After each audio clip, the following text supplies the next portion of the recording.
One girl had even been found living on the streets in Phoenix. Todd told us the small dogs would spend most of the time in the house, and the larger dogs would be outside more because they were more active and shed. We explained about Happy's congenital heart condition, and that if she overexerted, she would pass out. We also said we kept Happy's fur cut short, and our 3 dogs liked to stay together. Todd reassured us he would keep them together and not let Happy get overexerted. When we questioned how many dogs they had at one time, we were told there would be no more than 6, and some of those were just day boarders. He said our dogs would be hanging out on the couch with his family and sleeping in their children's bed. We bought the facade of Green Acre, hook, line, and sinker. The afternoon of June 8th, we dropped our dogs off at the Hughes home. I call it a home because that's how it was portrayed to us. A loving family that loved animals and would treat our dogs the way they were treated at home. That day, there were 2 larger dogs in the yard. The black one we had seen before, and a thin dog that looked like a shepherd-wolf mix. Todd told us he was just helping train the wolf mix dog for a college student. We later learned this was a lie. We brought Chloe and Rosie's metal crate, bed, blanket, dog bowls, and a plastic food container with 40 pounds of dog food. We explained the crate was for if they left the house for a few hours, they could place Rosie and Chloe in it and not risk them peeing or pooping in their home. We met MaLeisa and exchanged small talks about our trip back east. We saw one little dachshund in a small carrier. MaLeisa explained it was only in the carrier because she didn't want it to scare our dogs. We again explained about Happy's heart condition, that she was a DNR, and to please call our vet for any issues. We were never told on either of our visits that they would place our dogs in a 9-by-12 room with inadequate air conditioning and almost 30 dogs. We did not hear any dogs barking or see any other dogs than those of which I have told you. Where was their own dog, Patrick? The next afternoon, when our plane landed, I texted to find out how they were doing. I received 2 texts from MaLeisa's phone that they were doing great and Happy was her new best buddy. She wrote, "Happy just hangs close to me, and she is doing great." We felt so relieved and didn't worry about our dogs the remainder of our trip. Our dogs they were so lucky being able to play in the grass with lots of kids. Our dogs always loved it when our friends would bring small children over.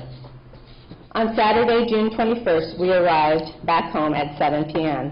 As we entered our neighborhood, I took my phone off airplane mode and saw there was a voicemail. The voicemail was from Todd, and he asked us to give him a call. After we got home and carried our luggage in, Carrie called and left a message because Todd didn't answer the phone. Todd called us back approximately 15 minutes later and told Carrie a dog had chewed through a wire and the AC had went out in the room and our 3 dogs and his 1 dog had died. Our family was hysterical. Both our boys were screaming and we were all crying. Carrie told Todd, "I will have to call you back." We then drove over to see what happened. My brother offered to drive us. When we got to the Hughes home, we saw 3 news vans in front of their home. My brother said he was going to speak to one of the news crews and see what was going on. We went to the door and Todd let us in. MaLeisa never came out or spoke with us. We stood in the entryway and Todd repeated the story of the air going off in the room after a dog chewed through the wire. He told us they had been out of town. Carrie asked him then who was watching our dogs. That was when we learned Logan and Austin Flake had watched our dogs. That is what we heard, that our dogs had been fined Thursday night at 11 p.m. and found dead at 5:30 on Friday. He said the dogs' bodies were in their shed and not in good shape. We asked if we could see them. Todd said there was a sheriff's investigation going on and we were not allowed to see our dogs. He told us he would dispose of the bodies humanely when he was allowed to by the sheriff's department, or he would give us a number for someone else to do it. I asked, what about their collars, and he said he was not allowed to give them to us because of the investigation, but when he could, he would bring them to us. I asked where our dog's crate was, and he said Rosie and Chloe had died in it. I asked why were they in it, and he said they had been more comfortable in it. We never put our dogs in their crate. I told you I was glad none of their children had been injured, and Logan commented, "Thank you. It's about time someone thought of us and everything we've been through." Carrie asked why the news vans were there. Logan said, because our neighbors don't like us, and they called them.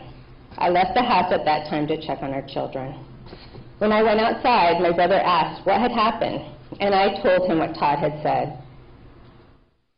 He then told me that the news crews had said 17 dogs had died. When Carrie came out, I told him about the number of dogs, and he went back in the house to see the room where our dogs died. Carrie said there were 4 to 5 small dogs in the laundry room and 8 to 10 dogs in a big room that he saw through a window. We went home and watched the news and cried all night. The next day, we texted and asked for our dogs' collars again, and Todd told us no. On Monday the 23rd, we decided we were going to try and go get our dogs and collars. Around 9 a.m., we went to the Hughes home, and Todd talked to us and said he was sorry, but the sheriff's office would not release our dogs yet. Well, we said we would text him our vet's number and name and to please take our dogs' remains there. We reached out to the sheriff's department and received a call informing us that nobody from the sheriff's department or animal cruelty division had ever told the Hughes they could not release our dogs. Later, we were told it took 2 phone messages and a deputy going out to the home to get them to release our girls.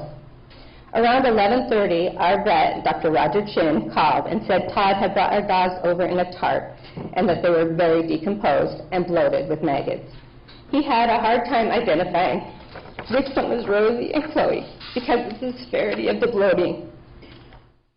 Todd called to say he had dropped the dogs off. I then asked him why he had deceived us and put all those dogs in a room after he promised us no more than 6 dogs would be boarded at one time. I asked him several questions, such as, was anyone even with them? Did they sedate them? And why so many dogs? He never really gave me a straight answer. He did say, this is a busy time for us. And he also said, well, we had a dog die too. To which I said, your daughter let your 1 dog die, and your daughter let our 3 dogs die. I told Todd if he truly believed in God, he should pray and tell the truth about what happened. I then ended the conversation. One would think that call would be the end of our roller coaster ride with the Hughes. It was just the beginning. The number of dogs that had died grew to 23. This is because the Hughes didn't tell the deputies about the dogs that had been picked up by their owners before that Saturday when the dogs were discovered in a shed. Even though the media knew of 17 dogs being dead when we arrived that Saturday night, Todd chose to lie and tell us that it was only our 3 and his that had died. I saw in the news that MaLeisa said all the owners knew about the dogs in a sleep room. We did not. I still have questions. How did you keep so many dogs quiet? What if you let the dogs roam free, as we were promised? Did we not see any boarders the 2 times we were at your home? Why did the detective tell us our dog food container was still full of dog food? How often did the dogs receive water? So many unanswered questions, but we don't need or want to hear any more lies. Many of us owners met and realized we had all been deceived by the Hughes. Some were told a higher number of dogs that would be boarded than we were, maybe 1 or 2 near the sleep room, but nobody was told that up to 30 dogs would be stuffed in a small room. They still have not told us how often or if they let our dogs out. When we met with the sheriff, we were shown pictures of our dogs in the Hughes shed, our beloved pets tossed away like unwanted garbage. These pictures have haunted me. Our entire family has had a difficult time. We have felt anger at the Hughes and Flights. I have been angry with myself, wondering how I could be so dumb to leave our dogs there. My son's freshman year was rocky, without Happy, to help him cope with the new social environment of high school. Changes have always been hard for David. My work year was rough. I had started a new position that spring that was very stressful. After the deaths of our dogs, I had to take some time off. Later in the year, my nursing director spoke with me and told me I needed to take at least another week off work because I was having difficulty performing my job, and she felt I needed more time to deal with the loss of our girls. Family, friends, and the other dog owners have helped me immensely, as well as the rescue dogs we have adopted. We have tried to get justice for our dogs through the criminal system, and it has proven to be a difficult task. The news media and social media have been key players in preventing the deaths of our dogs from being swept under a rug.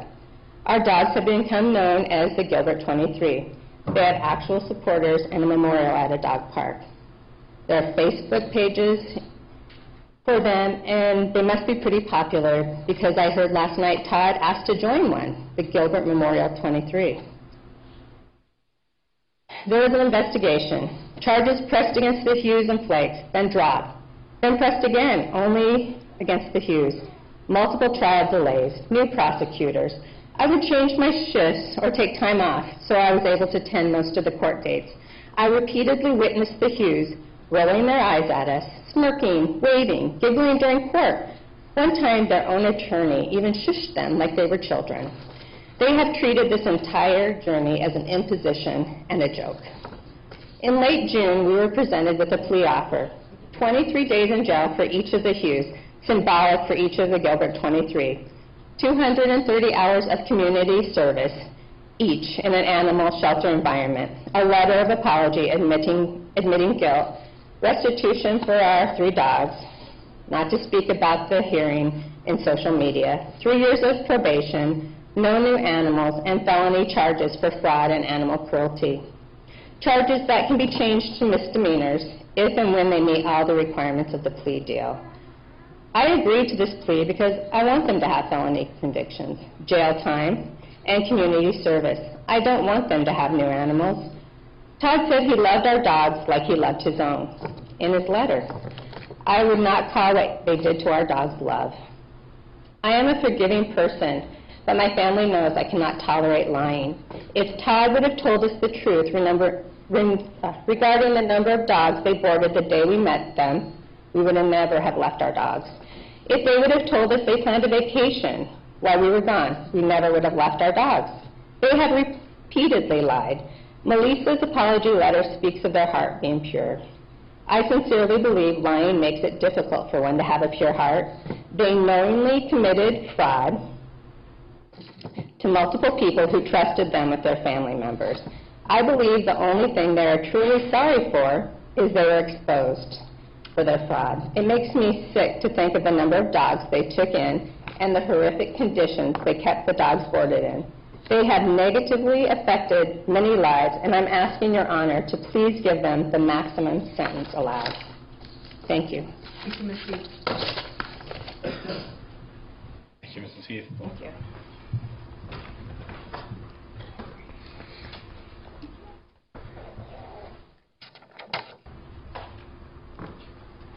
Your Honor, the state would now call Mr. Kerry Heath.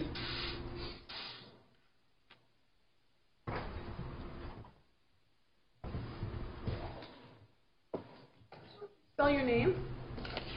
My name is Kerry Heath, C-A-R-Y-H-E-A-T-H. Thank you. I'd like to thank the court for allowing the victims today the right to tell their own story. I don't have much to follow up on after that very heartfelt speech that my wife gave.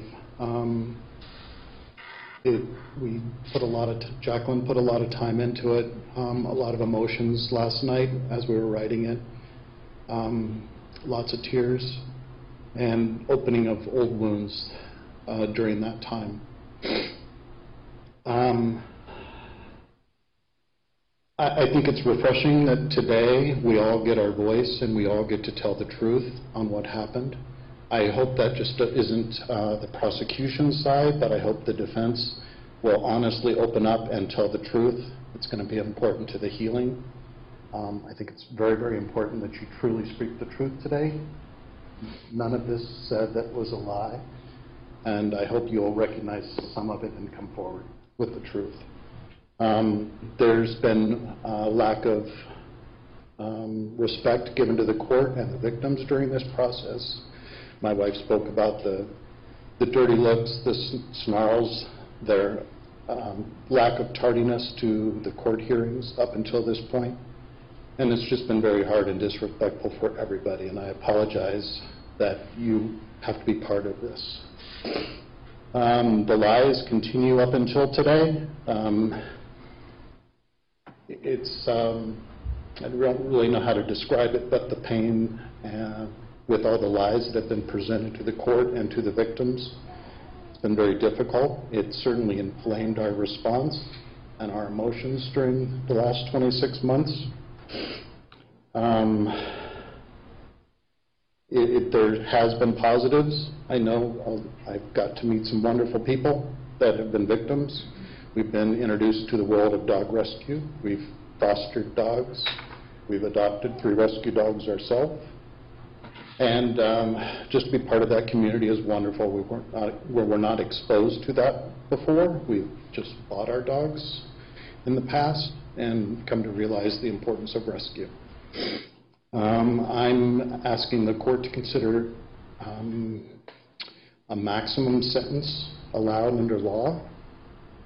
The terms that were agreed on were the minimum that they would agree to, but based on their behavior and flagrant acts of fraud and animal abuse, I would ask that the judge consider a harsher sentence that was agreed to, if that's possible. And that's all I have to say at this point. Thank you, sir. Thank you. Thank you, Mr. Heath.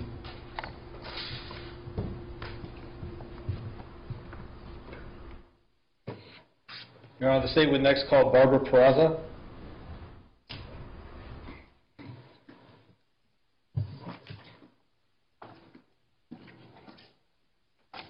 Could you spell your name, please? Barbara Peraza, B-A-R-B-A-R-A-P-E-R-A-Z-A. Thank you. Morning. Thank you for listening to us.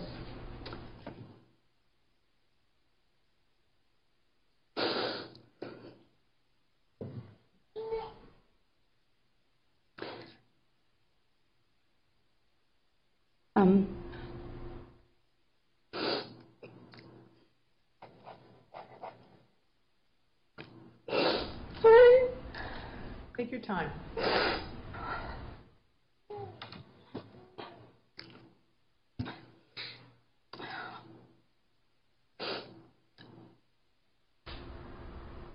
I'm here on behalf of my son, along with Coda, our dog. My son Gio never called Coda his dog. He always called him his little brother.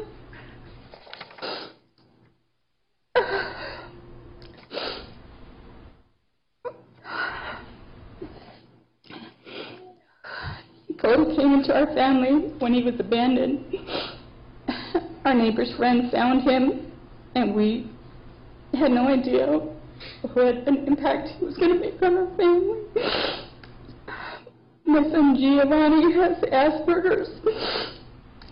He's very high functioning, but he's very unsocial, especially with his peers. Once we got Coda, he started talking more to the kids in his class. Coda gave him something to talk about. If he ever had meltdowns, Coda would sit with him and literally lean on Giovanni.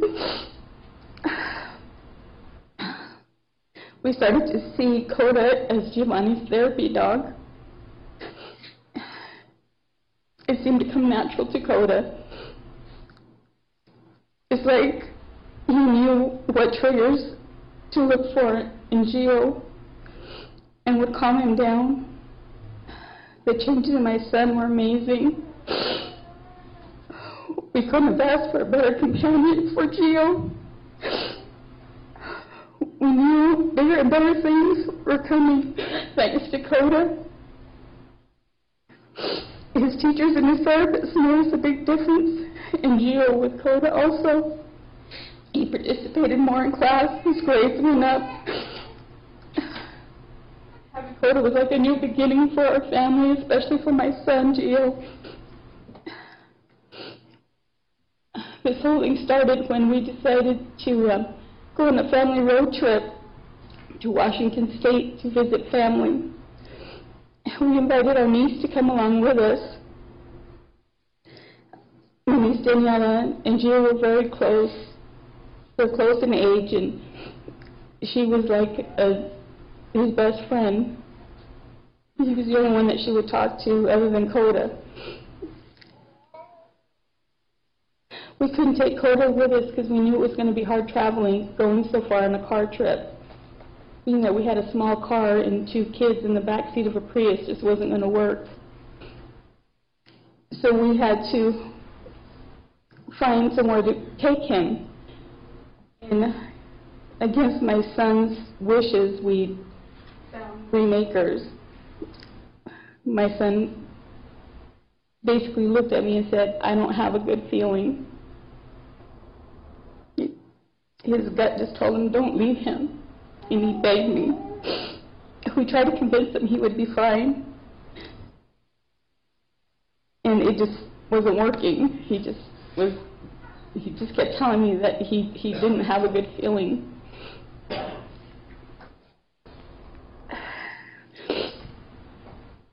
And we really didn't have too many choices because we were getting ready to leave. And I explained to him that it would be fine. But when we got there, my husband got off to go take him in. Little did we know that they were out of town, and the Blakes were there. I had to stay with my son and my niece in the car because they were both crying. I asked him to trust me, to trust that we wouldn't do anything to hurt Coda. He was so upset. He begged me not to leave him. I even started to question myself whether I should trust him, because he obviously was so strong, his feelings against leaving him. But I put it to just being too emotional and pushed it, that feeling that I was having myself away. We only got as far as Oregon. My husband, Martine, had a stroke and a heart attack. So while I was in the hospital, we had a family friend take care of my son and my niece. While I was in the ICU room with my husband, Todd called me and told us that Coda ran away. I couldn't understand it because he wasn't a renter. We could take him to my family's property, which was all open fields, and he always had to be in eye contact of Geo or a bus. He would never take off any further than where he could chase a rabbit to and turn around and come back. And I just immediately called my family. They got on social media right away. They went to go look for him, and came to find out that it was a lie, that he was dead. My goddaughter, Anissa, drove from Glendale all the way into Gilbert to go pick him up.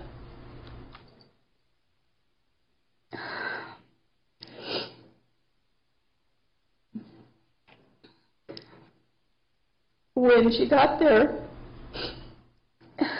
she found out that it was true, that it was a lie. She asked to see him. His body was so bloated.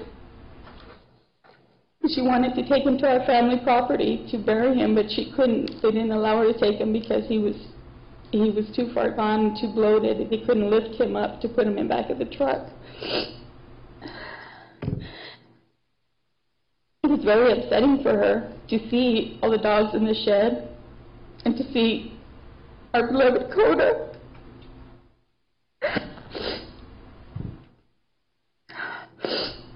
And then to see the way that the Hughes were treating the other families and other people were there were upsetting her even more. She couldn't believe what, she said it was a horror scene. She just couldn't handle it. They ended up taking Coda to get cremated. He was the last one that they were able to take, and that was with my niece begging. She asked for his collar. They said he was too bloated to be able to take the collar off. It was already into his skin and full of fluids. So all I have left of him is this name tag that they gave us with his ashes. I had to have my sister-in-law come and pick up the kids for me so I could stay with my husband in the hospital. I hadn't told either one of them. was holding this in to myself and other family members and friends. I wasn't sure my husband was going to take it. And I was really afraid to take my son.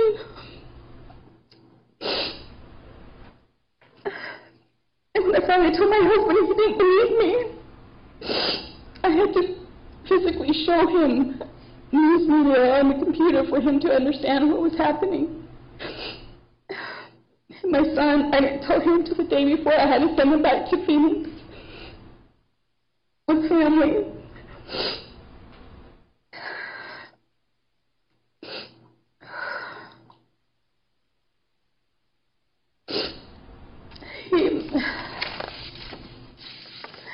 It was just so hectic and crazy, I didn't know what to do.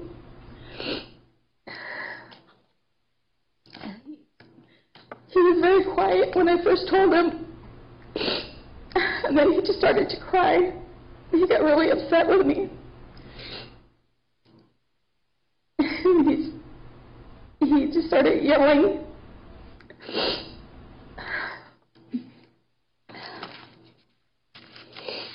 It just was hard having to send him back to Arizona knowing that I couldn't comfort him.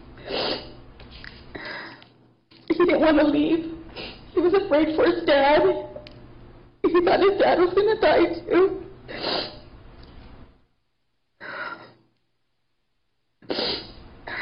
He couldn't understand why they lied and why they would take him if they couldn't take care of him.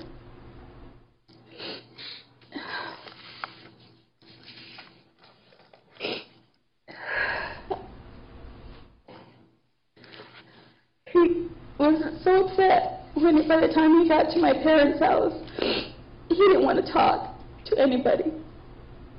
He was so angry. I told him to write down his feelings. My sister-in-law told him, write everything down. You don't have to talk to us. Write down what you're feeling. And I talked to him on the phone, and all he did was yell at me. Why did you let him? Why did you leave him with him? He was angry at my husband. He was angry at me for telling him that Coda would be fine when he wasn't. He told me that all grown-ups lie. Everyone lies. He lost trust in people. He lost interest in everything he used to do. He didn't go to any of the Gilbert 23 events because he was so upset. He was having a hard time in school. He shut down. His grades started to drop. I didn't know what to do for him. So I took to social media. I went into Facebook to show him that there was a lot of people that were supporting and being encouraging and leaving him messages. It took about 2 weeks for him to realize that not everybody was bad and that he could trust or try to trust people. The first event that Giovanni decided to try to go to after Coda's death was a fundraiser to save dogs from the shelters, which was called the Gilbert 23 Rescue Mission. We walked into the building and they had all of our pictures of our dogs up on the walls. Coda, of course, was spotted immediately by Gio. He was happy, but he was crying at the same time. I thought for sure he was going to turn and run out the door. And I grabbed his hand and I told him everything was going to be okay.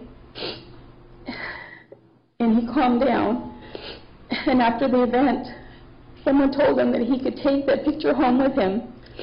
He was so grateful for the beautiful gift. This is the first time Gio allowed someone to hug him because this terrible event happened. He even looked some people in the eyes, which is difficult for a child with, or anyone with autism. On the way home, he became very quiet. And then he started to cry. Not just a little cry, he was wailing in the back seat of my car. I couldn't console him. I didn't know what to do.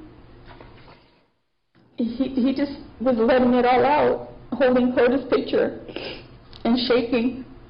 He asked, why did they kill my brother? Why did they lie about it? He just screaming, I don't understand.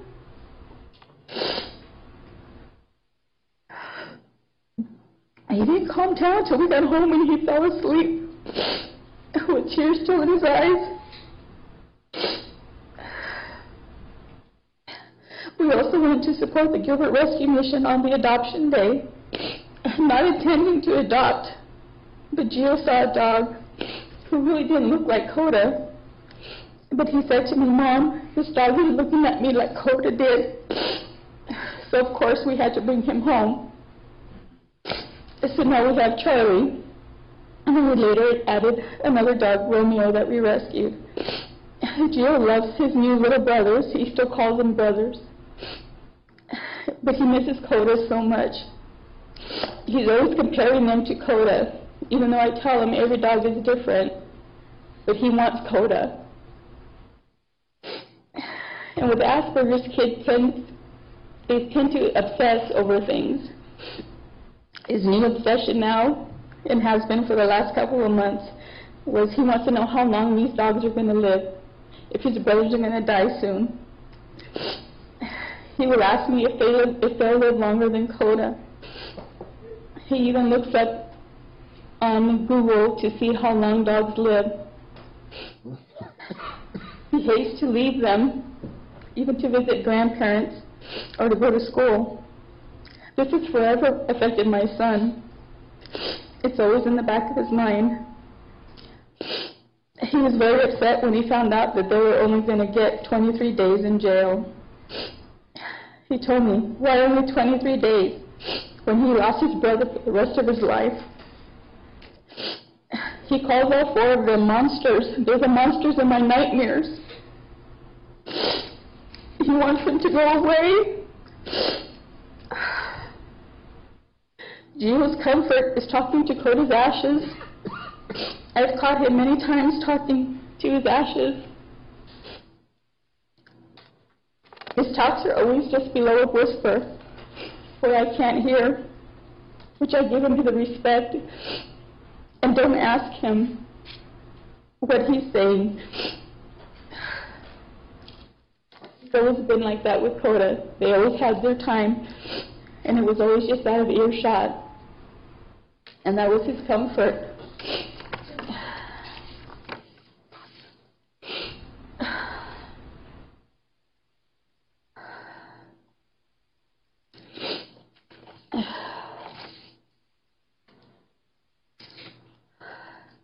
They would always have a special connection. They always did, from day one that we rescued him, till the day that we dropped him off, and till now. MaLeisa and Todd Hughes have been mocking this justice system and all of us as victims since day one. Their apology is not sincere. I don't see it as being sincere. And being 2 years of going through this heartache for my son and for my family has not been easy at all. And last night, seeing that Todd was trying to get into our Gilbert 23 memorial on social media was just unbelievable and appalling. And they also continue to get other animals. It's just ridiculous. The constant mocking and the sneering and the sideways smiles and the eye rolling in court. I've been to every court date, and they've done this every time.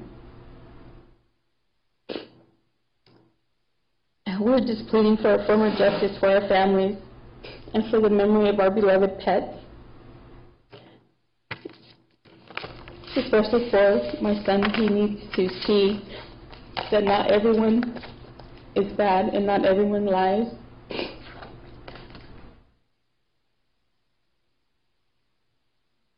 And that it's okay to move forward. Thank you. Thank you.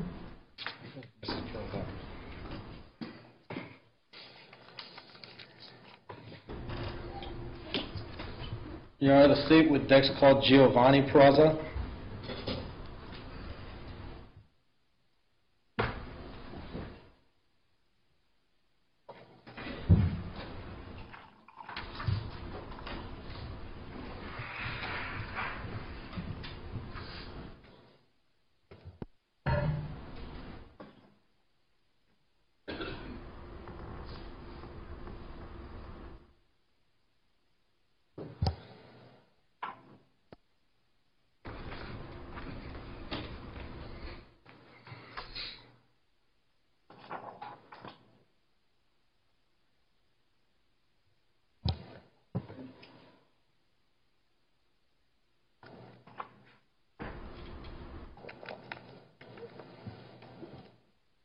This was you.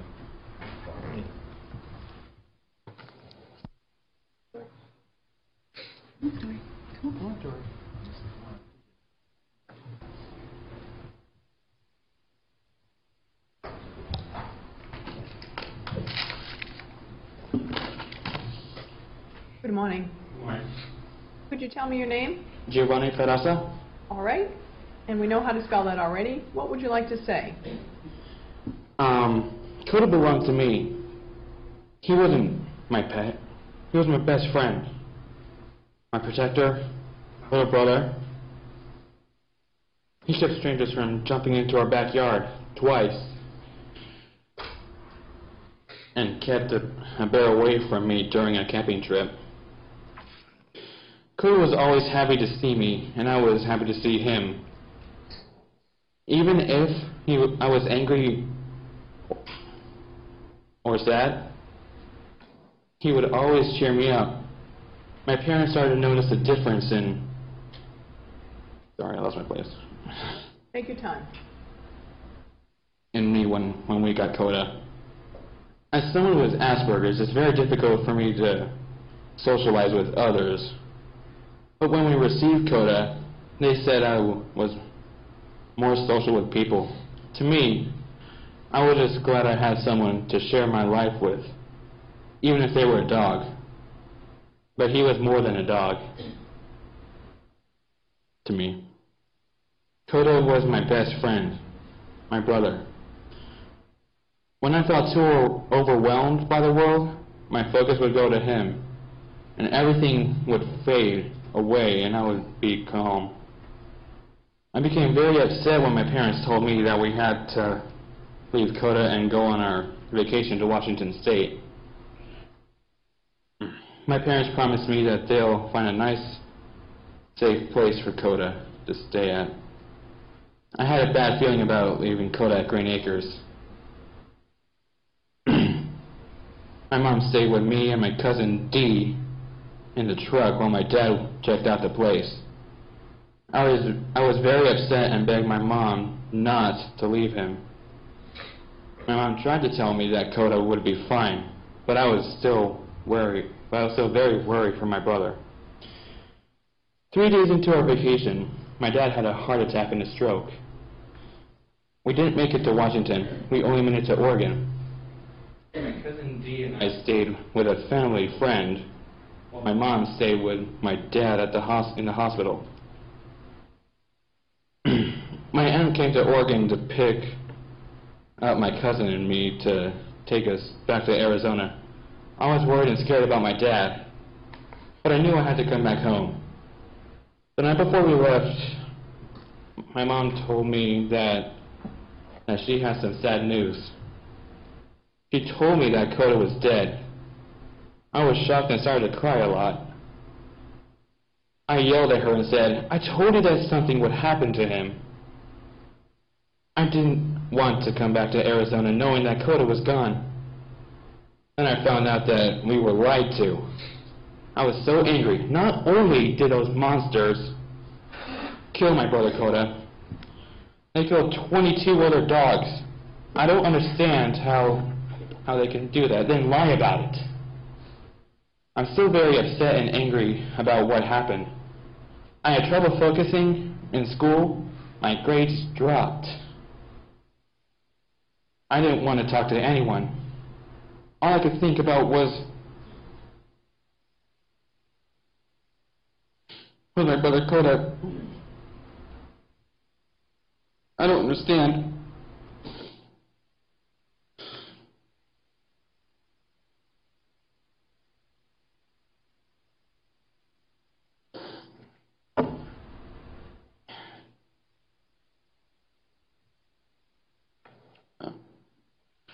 When I lie or do something I'm not supposed to, I get grounded for 2 weeks or a month. These people who claimed to take care of animals while their owners are away killed our family members.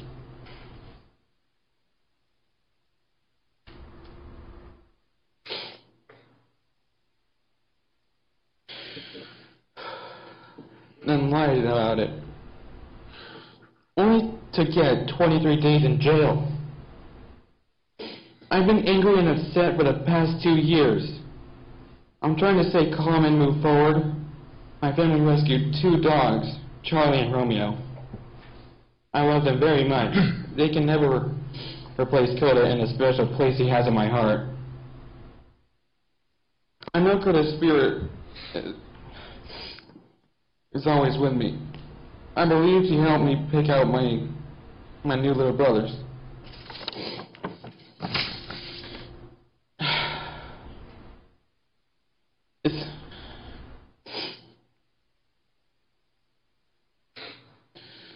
It's hard for me to be here today, and I wish I had Koda with me here.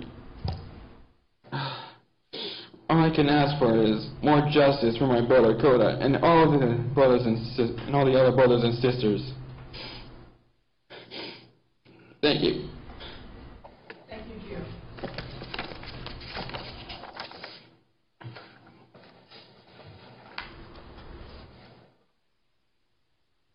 Thank you, Giovanni.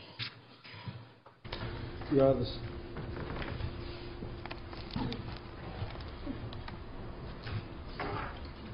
State will next call Mr. Jason McIntyre.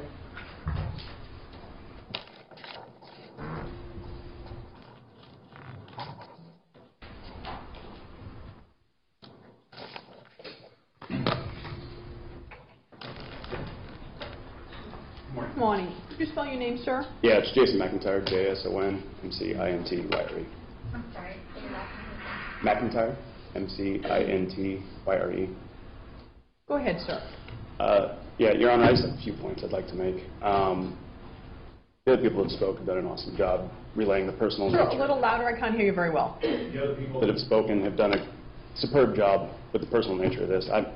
I really don't want to get into my personal story. I've actually avoided a lot of the social media and the other court events because it reopens the wound for me every time.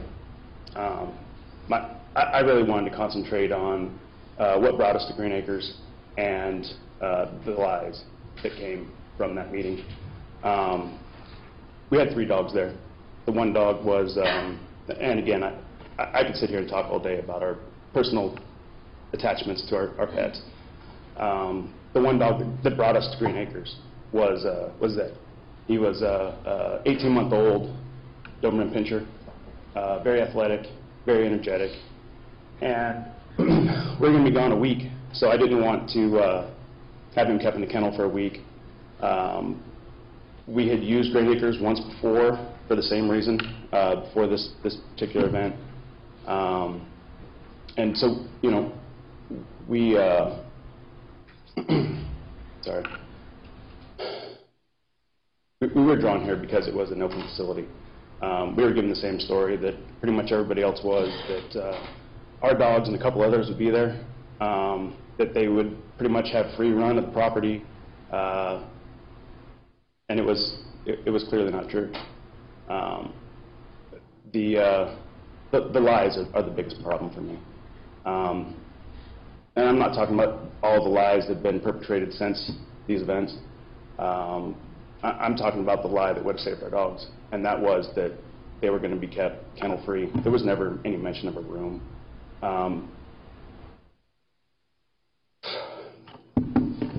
Had you told us that our dogs were going to be shoved in a laundry room with 30 other dogs, they wouldn't have been there.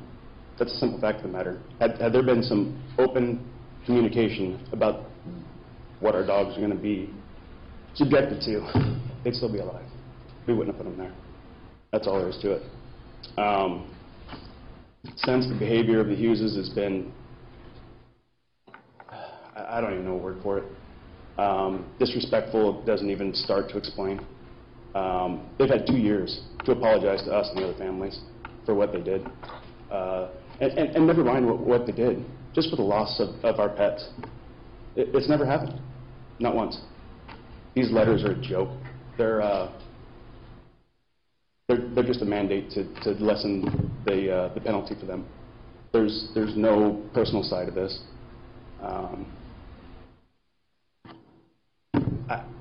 I would ask that if you have any power to strengthen the penalty, the punishment they'll receive, I think they've earned it. I really do. I think they're getting off easy. Like I said, they've never owned up to what they've done.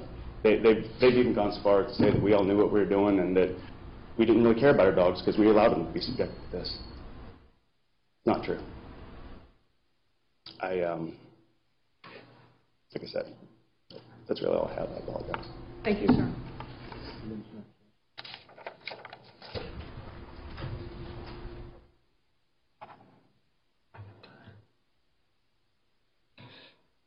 Your Honor, the state would next call Deborah Ortiz.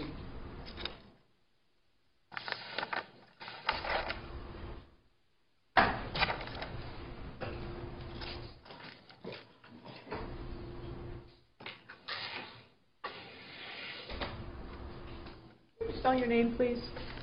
Yes, my name is Deborah, D-E-B-O-R-A-H, and my last name is Ortiz, O-R-T-I-Z. Thank you. Judge Mahoney, thank you for allowing us to share our feelings about the situation that occurred at the Green Acre boarding facility. I did submit a letter to you, and I do have some extra notes to add to that letter. I think most importantly is that, as you can see, Macy Lane was a Great Pyrenees Anatolian mix, and Macy was my best friend and my companion. I do live alone, and I took Macy because her owner at the time had a stage 4 cancer and could no longer care for Macy. I was not going to get another dog because I had had 2 dogs for 17 years each, rescue dogs before, and I took Macy and we developed a special relationship together. Many of the things I've heard previously reflect that kind of relationship. She was a therapist to me. She was a teacher for me. We had reciprocal love for each other. And I looked at about 10 places before I took Macy to Green Acres. And the main reason that I did leave Macy there was because I was going to Tennessee to see my son, and Green Acres was the doggy Disneyland. It had an acre of grass and, most importantly, a goat. Macy was raised with goats as a baby and tortoises. She was very gentle, and I was very afraid to leave her. This was the second time I had taken Macy there. And I had communicated this with Todd and MaLeisa. They knew I was very nervous to leave Macy. They assured me she would be fine. She would be part of the family. It really wasn't a dog daycare. It was a place where people just left their dogs and were part of the family, lay on the floor, watch television with the kids, get belly rubs. And then I requested that Macy be allowed to crate or sleep underneath a bed of someone, because that's what she did at my house. She slept under my bed, and that made her feel relaxed. And then they told me that she could do that, and that Todd was a dog whisperer, and I did totally trust Todd. I felt that he would talk into Macy's ear, and I did an extensive observation of the home before I left her there. I was not notified that I was not notified about what happened where my son lives. They don't have Wi-Fi. And a friend had sent me some information, and so I texted Todd. It was 12:15 a.m. on that Sunday, and I said, "Is everything okay with Macy Lane? I saw a strange thing on my friend's Facebook on my phone." And in about, I don't know, very quickly, he called me. I had just put my grandchildren to bed. And he said, "Debbie, Macy Lane is dead." And I couldn't believe it, because I remembered like the parting words from MaLeisa were, "Don't worry, Debbie, she'll have more fun than you do, because, you know, she's on vacation more than you are." And I really was shocked, and I didn't know everything that was going on because I wasn't here. And when I came back, it was a barrage of things, from the sheriff's department to the detective coming to my home and bringing me the remains of Macy, and then seeing a picture of Macy on top of a pile of dead dogs that one of the other owners showed me. And I just am still trying to understand why my dog went in there. She had just gone to the vet, and you can see this was a couple months before we went. I was training her. I was learning hiking. She was in perfect health, and I gave them the vet's number and everything, and no vet was called. If there's a tragic accident, I do not understand why weren't these dogs treated by a vet? Why were there so many dogs there? This was not 6 to 8 dogs. Even when I arrived that day, and I would not go inside the property if another dog came out, because I didn't want Macy to, have any kind of negative interaction. And there was a lot of dogs, and I said, "Well, why are there so many dogs here? Big dogs, I had never seen any dogs like that there." And then MaLeisa says, "Well, Debbie, they're just, a lot of these dogs will be leaving. They're not always, this is just, and that was just the big dogs. They were walking around the house, like in a circle, and I didn't even go in. I just put the food, the bed, everything over the fence, and then Todd took Macy and he whispered in her ear, and I was a little nervous, but then I was calm, because when she said, "Oh, he's going to have more fun than you, and some of these dogs will be leaving. This is not how many there are here." And that was just like 10. When I found out there's that many dogs there, I went to 10 places. I don't even live in Gilbert. I live in North Phoenix. So I am shocked still to find out all of the things I find out continuously about this. And I do feel there was deception at a very deep level. And it's very hurtful, and I will never have another dog like Macy. No, and I have not gotten another dog. And I don't know if I will get another dog. But I do feel that there was no reason for this level of deception. It's just wrong. And so I ask that you follow through and hold Hughes accountable for this. And that is all I have today. Thank you, Judge. Thank you. Thank you, Ms. Ortiz.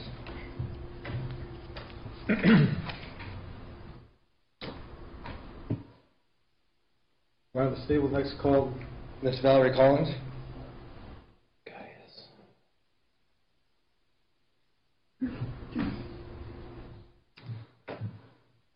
Good morning. Could you spell your name, please? Valerie Collins. Thank you. I don't have anything prepared. I'm going to take a totally different approach. I'm just going to tell you our story, because you've heard other people's stories. I'll tell you the incidences that day, what we expected. Can you hear me all right? Yes, I can.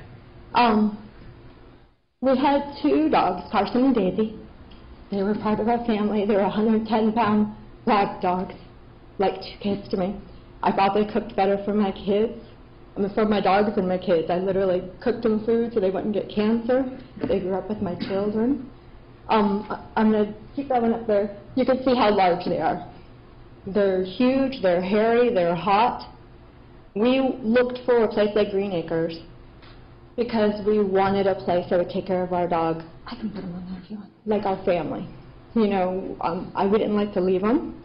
When we traveled, we lived in Alaska, we'd rent RVs so that our dogs could stay with us all the time. So I hadn't found a place. My family couldn't watch the dogs in the past, and I happened upon the site for Green Acre saying it was a place where they could run, a green acre of grass, where they could play. They'd be tired when they came home from all the playing and the fun that they'd have. When I talked to them, I talked to MaLeisa on the phone. I probably talked to her for about a good half hour to find out everything of the details of the place. They said there'd be less than 10 dogs in the house,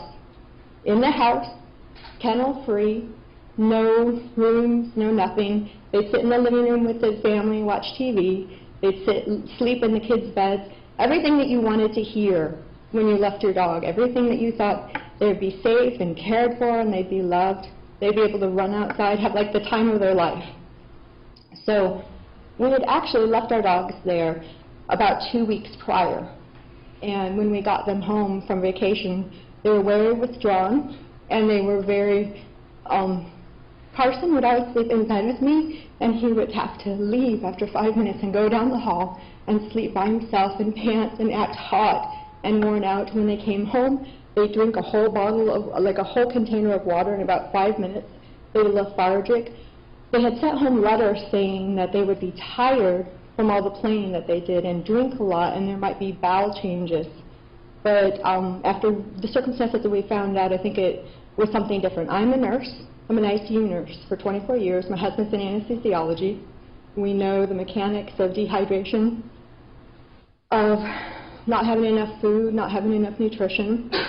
And so we felt that even at that time, there might have had some event that happened, but in 2 more weeks we were moving. So literally we had to leave our place. We couldn't move into our new house yet because escrow hadn't closed, so we were going to have to take our 2 dogs into a hotel. My husband said, let's just see if they can watch them for a couple of days. So I called Todd, I actually texted Todd, said, do you have any openings? And I probably expected him to say no. And the week before that I'd been there were a lot of dogs in the yard. And I made a comment about it. I said, you have a lot of dogs today, why do you have so many dogs? And he said, oh, well, these half are getting picked up, these half are getting dropped off, and their paths are crossing right now. Now, according to neighbors, the dogs weren't let out at all. For like a 24-hour period, an 18-hour period, they were let out about 15 minutes after we found out all these details, trying to lead into my story. So, the morning, I got my dogs up Wednesday night, about 8:45 at night. Saturday morning, we received a call, and we were still in the middle of moving. We'd been in the hotel for 2 nights now. I had a bad feeling one of those nights, and I didn't call because it's 1 o'clock in the morning, so I just proceeded to move on. I didn't get any texts from them. And I had a call Saturday morning that he left a message, Todd left a message, and when I called back, he said, your dogs and my dog was in a room, and one of them chewed through a wire. And right away I said, well, I know it's not my dogs because they don't chew, they're good, they're well behaved. You can put a turkey in front of their faces and they wouldn't touch it. And so I started actually, I'm an ICU nurse, I'm used to emergency situations, and I started wailing on the phone. I literally hung up on the phone and wailed, which is not my character. So when I called him back, I asked, was one of them electrocuted then? Because I thought in a wire, someone chewed through it, someone got electrocuted. And he said, no. And he said, and then I said, what do you mean? Is one dog dead? He goes, no, they're all dead. And I said, what do you mean they're all dead? From what? And he goes, they died because that side of the house had an AC and it heated up, and they died of heat exhaustion, even though they said they were in the house. And then everyone told me they were out of town at this point. They said they were in the house. I said, how could you not hear them? How could you not check on them? What were they doing in a room? Because we were never told that. We were told kennel-free, they'd be able to do anything they want. And he said for some reason it was just in that end of the room that it shorted out. So I started driving down there, and in my my little positive mind, because I very rarely let ICU patients die, I think somehow my dogs are still going to be alive when I get down there. So in the 15 minutes that it took me to drive down there, I had 2 on-call vets on the phone with me, willing to meet me at the house, and an animal hospital that I found was less than a mile from their house. My husband got there at the same time, and we both proceeded to knock on the door and ask for our dog's body back, and Todd would not let us have them. He was yelling at us. He was telling us to get out of his house. He said, all we want is our dogs back. I mean, we thought he'd just take us back to this room. Kept saying no, and finally, we actually had to call the cops to get our dogs back. He said, fine, I'll get your dogs. And he proceeded to go out behind the house and carry something around the side of the house. And at that point, all my prayers, all my, God, please keep them alive, I'll go to church every week, wasn't answered, because about 50 feet away I could tell my Daisy had like rigor already. She'd been dead for a long time. So he literally just tossed her down in front of me. And he said, what have you done? My dog's been dead for 2 days. She was decomposing, her hair was coming out, her face was disgusting. It's like this and on. Can we play my video now? Yeah. My video is the time, because they made us leave the property, we were on the phone with the police. My video is the time before the Sheriff's Department showed up that day. And it'll show you the state of my dogs. Because at that time, we didn't know there were anybody else's dogs. We called 911 to get help, and on the phone call, you can hear my husband saying, you killed multiple dogs, all you had to do is take care of them. So, my video will show you before anybody starts showing up, because it's an important part. And while they're going to get set up, I'll show you this. So, as they were waiting for the police, Todd was covered in dirt, and he was out here in the woods burying things. And after we find out the circumstances, after we find out that many people were told that their dogs ran away, I believe he was planning on burying several of these dogs in that woods, and that's a personal opinion, but you can just watch the video. This is before anybody else arrived that morning, right after we called the cops.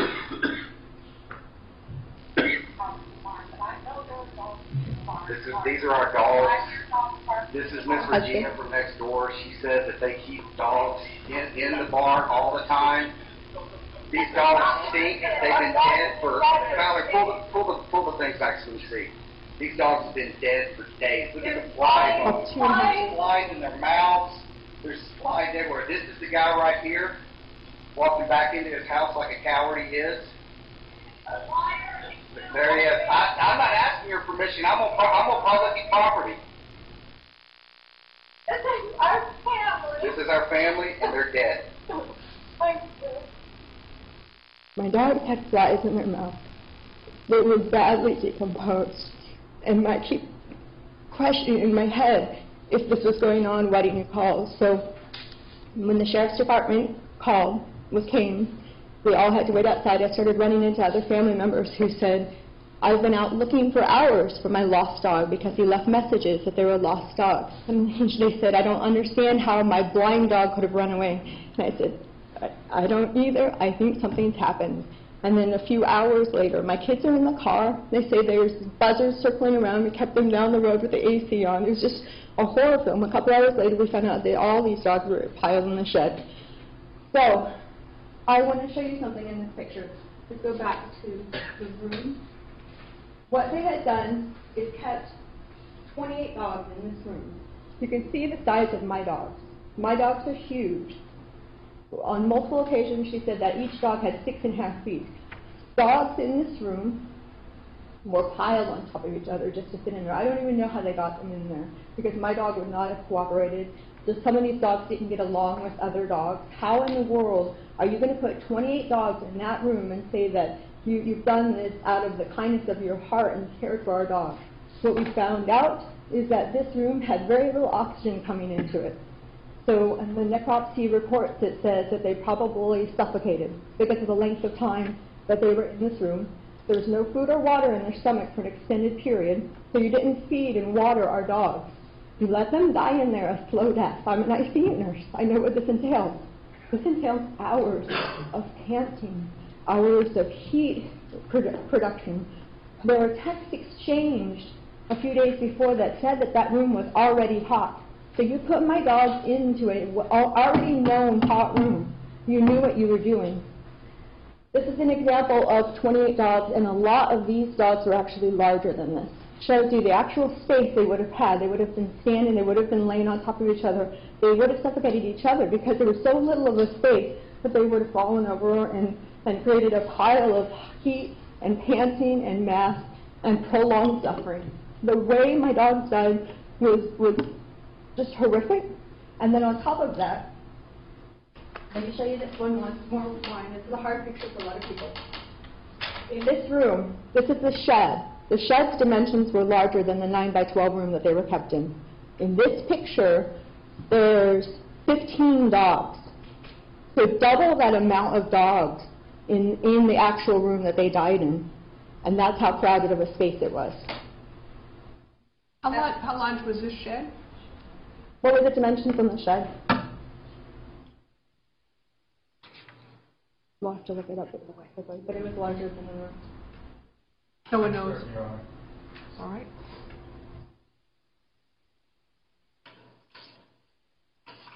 This room also was caulked shut. So not only did they just put the dogs in a room, they sealed it shut, according to the police reports. There was caulking around the edges, caulking around the doors, per their words, so that the smell of urine and feces wouldn't come into the house. So you let my dogs sit in their urine and feces. You didn't feed them, you didn't water them, and you let them die. And then, the morning that they opened the doors, they said there were dogs still alive. They opened the doors, pulled them outside, evidently hosed them down, and iced them down, which is actually a contraindicated treatment. The treatment that they did to them could in fact have killed my dogs by putting them into the cardiac failure, cardiac shock. So you had an animal hospital less than a mile from your house. All you had to do was even dump the dogs in. All you had to do was call us. We were in town. We were moving. We told you when we left we were in town. Call us. Let us go and save our dogs. We intubate people. We shock people's hearts every day in our job. But instead you chose to leave my dog out on that lawn, and some of the texts show that 4.5 hours later, dogs died, alone, panting, in the heat, iced up and cold. It's a horror film, and then you throw them all in a shed. They throw them all in a shed, tell a lot of the owners that they ran away. When we come up, we don't get any apologies, we don't show any remorse. So I guess my whole point in it is we would have never, ever taken our dogs here if we knew that they were even in a confined space. And the whole presentation of it was that they would be in a well-cared-for, loved environment. None of these families would have left their dogs there if they knew that this was any kind of the way that they were going to be kept. A lot of us were healthcare workers. We spread the word through hospitals that, hey, this is a great place, you know, it has a good facade to take care of your dogs. These are all of the dogs that died there under the care of them. And after that, when we first went to court, all we asked for is that they wouldn't be allowed any more animals. And they have repeatedly broken even that request. They have gone on social media and taunted people that came to pay respects to the dogs. I have never been able to go back down to the site because of the videos that were shared even on the news and social media of MaLeisa accosting people that came, telling them this is just a cry for attention, you should go volunteer somewhere. Like, it has so unsettled me. My children have gone through horrors, unbelievable. You know, about a month later we were in the Walmart buying a fish, and this is what kind of an impact it makes. The fish were dying at the top of the fish tank, and my daughter screams and says, "Mom, we need a vet quickly because the fish are dying." And I almost, you know, taken back that even fish.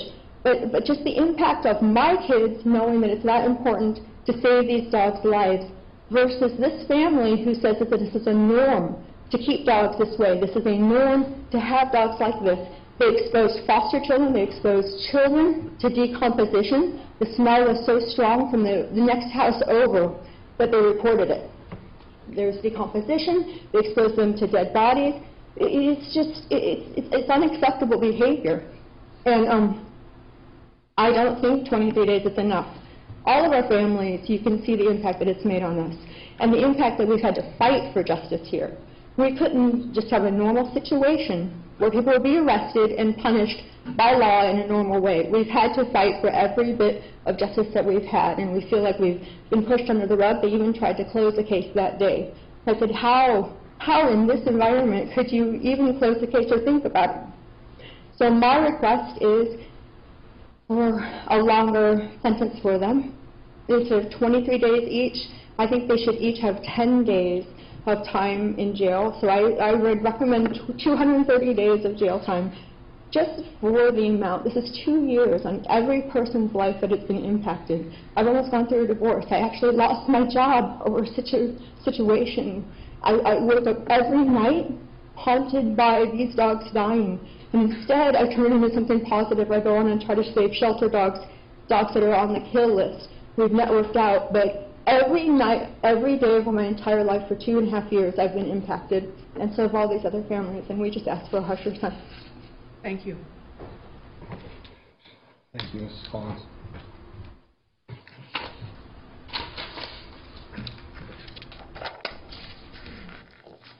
Your Honor, the state would call Mrs. Heather Bennett Wicker.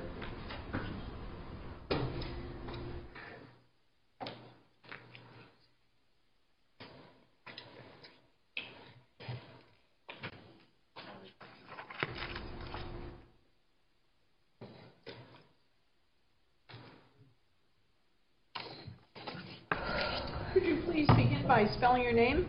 Heather Wicker, Heather, Wicker. Thank you. Good morning, Your Honor. I'm going to read a letter I wrote, but I'm also going to somewhat veer from it. I'm extremely nervous and due any day now, so I'm going to try to do the best I can with this. Wicker, take your time. When people read, they tend to speak very quickly, and the court reporter's got to keep up with you as well. Okay, I'll try to be good. As the owners of Remington and Valor, Your Honor, as the owners of Remington, a 2-year-old chocolate lab, and Valor, a 2-year-old Belgian Malinois who escaped the Green Acres facility the same time as the tragedy, I would like to express my feelings for your consideration. These dogs were supposed to be my protectors while my husband was gone for the Army for a year in El Paso. They were supposed to be my security blanket. That was wiped clean from me, completely gone. They were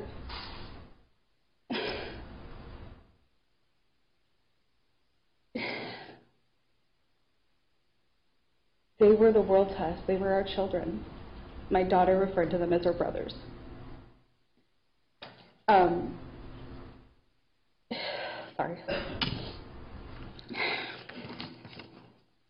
This tragedy has been hard on my family and all the families involved, but after 2 long years, we're still waiting for justice.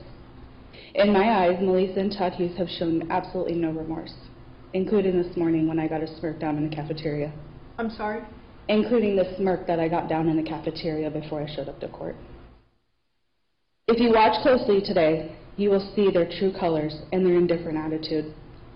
From the first days of the incident to now, my family has been harassed and re-victimized by their family. For example, the day after the tragedy, a memorial was erected at their neighbor's house, and MaLeisa would go over to her neighbor's property and harass victims and visitors. The harassment continued for weeks, and it got so bad, my daughter was never able to go to the memorial. This went beyond a protective instinct to defend her family, MaLeisa's family, Todd's family. It was an outright affront to all of us victims. With the sentence looming and the threat of the probation, the Hugheses are using their technicality that they have not been sentenced yet to justify their acquisition of more animals. I can understand the idea of innocent until proven guilty. However, their history of animal abuse after this tragedy has me and many others concerned. A few months after the tragedy, the Hughes accrued 2 rabbits, which subsequently died. They are patently incapable of taking care of any animal adequately, yet now they have a kittens, a puppy, and a few more rabbits, all of which they accrued right before the last court date. To add insult to injury, after the last court date, MaLeisa posted to Facebook that they had a great day in court. Not only was this a direct violation of soon-to-be a plea agreement, but served no purpose than other to invoke anger and fury to the victims. MaLeisa had also defamed and blatantly lied to my family repeatedly by saying that she had valor after admitting he escaped. Her claim was that we chose to never pick him up. My family searched for him for 2 weeks. We put up posters, we hired a dog tracker, we missed work, and asked for volunteers, and over 100 show up, all in the hope of finding Valor. While we were searching for Valor, Todd and MaLeisa Hughes went around their neighborhood and took down all the posters that we had posted around the neighborhood. Never once did they did they ask to help search for him or search for him. Nor did they ever offer to search. They were content with our dog being let loose in Gilbert, and unfortunately he was hit by a car and died on the side of the road. They were content, as if it wasn't bad enough, MaLeisa wrongfully accused me of leaving a threatening voicemail, of which I heard there were many. Not only was this yet another lie, but it nearly jeopardized my job as a TSA agent with the Department of Homeland Security because the Sheriff's Department threatened to arrest me while I was at work. To my family, Todd and MaLeisa Hughes couldn't care less about what they've done and continue to make light of it. From day one, MaLeisa and Todd have lied about what happened to our dogs, like many of other victims. The first lie was they were told that there was a dog at the facility that was a digger, and 5 or 6 dogs got out. 2 of them were Remington and Valor. The second lie we were told was that Valor was let out by one of the other victims when they came to pick up their own dead dog, insinuating that the Hugheses still had Valor until we arrived.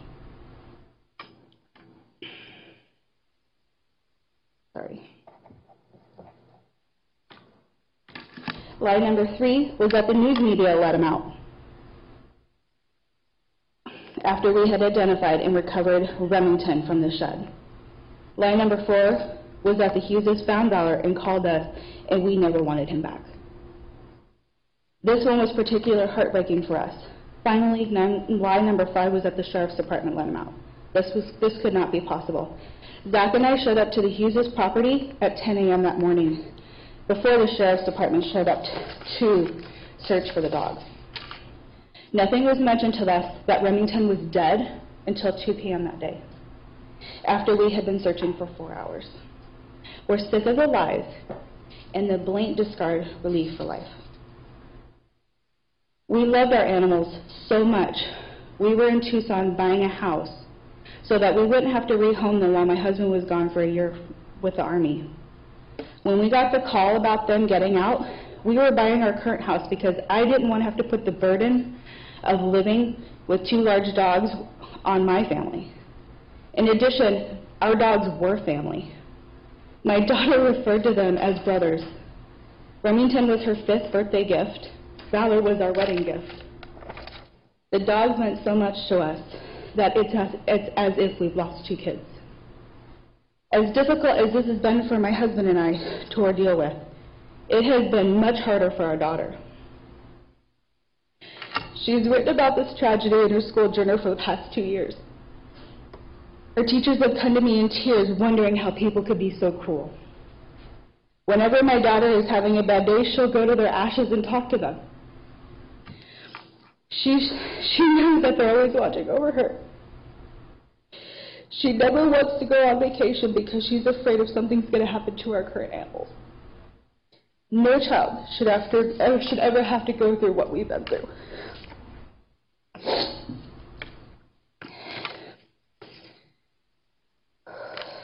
My husband, Zach, starts to get anxiety and depressed every time there's a court date near. He's currently worried about me right now going into labor. All over Facebook, people are starting to post pictures and the dead dogs in the shed, which is the last image we have of Remington. He feels that if he wouldn't have had to leave for the Army, he wouldn't have had to leave the boys in the Hughes' care to buy our house in Tucson. Every Facebook post by the defendants, every media segment by MaLeisa just reminds us of that horrible day. We have not been able to grieve over any of this because this case has gone on for too long. Ever since the tragedy, I feel like I can't trust anybody with my pets. We now have gone on animal-friendly vacations because I don't want to leave my animals with anyone, not even family. I don't know what happened to Remington and Valor. I don't want what happened to Remington and Valor to happen to my current pets. I cry every time I see Valor's memorial, the gruesome pictures of the dogs stacked in the shed, and any time I see myself on Remington being wheeled out in a wheelbarrow to our car. This tragedy has been extremely traumatic for my family. The apology letters that were written are not acceptable to me. They are a little too late. Having been lied to for years and told multiple different stories by the defendants, it's clear that there is no guilt for their decision, only guilt in getting caught treating animals in the way they did. What I'm hoping for coming out of the sentence is more jail time. I've heard it also can be up to a year, which is everything that the Hugheses have put us through would be well deserved. Also, I ask they do jail at the same time in Tent City. They have had 2 years to figure out their child care issues. I do like the idea of them having to do 230 hours of community service, maybe picking up trash on the side of the road. Please make an example of the Hugheses so that animal cruelty can be looked at different in Arizona. Heather Wicker. Thank you. Mr. Chung, we're going to take a court reporter's break right now, so we'll stand in recess for 15 minutes and then we'll be back. Thank you, Your Honor. All right.